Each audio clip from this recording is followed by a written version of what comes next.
3 چیزیں ہیں، open dim سے زیر زمین پانی خراب ہو رہا ہے، اس سے ایئر ایمیشنز ہو رہے ہیں، اس سے صحت خراب ہو رہی ہے، اور اسموک جنریٹ ہو رہا ہے۔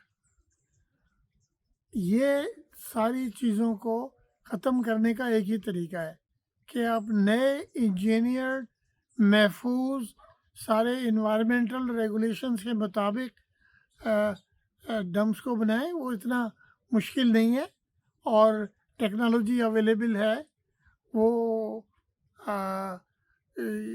ڈیزائنس اویلیبل ہیں۔ آپ کو ایک یا دو انٹرنیشنل کنسلٹنٹ شاید رکھنا پڑے تھوڑے عرصے کے لیے، ٹیکنالوجی ٹرانسفر کرنی چاہیے۔ اور ٹیکنالوجی ٹرانسفر میں میں خود یہ میرا 30-35 سال کا تجربہ ہے اس میں، فیلڈ میں، environment, waste management, climate change کے اندر۔ تو ہم تو فری ٹیکنالوجی فراہم کرنے کو تیار ہیں۔ ہماری ٹیکنالوجی کا کوئی کاسٹ نہیں ہے، جو بھی کرنا چاہے وہ انجینئر ہو، چاہے مینیجر ہو، چاہے آرگنائزیشن ہو، چاہے گورنمنٹ ہو، اویلیبل ہے۔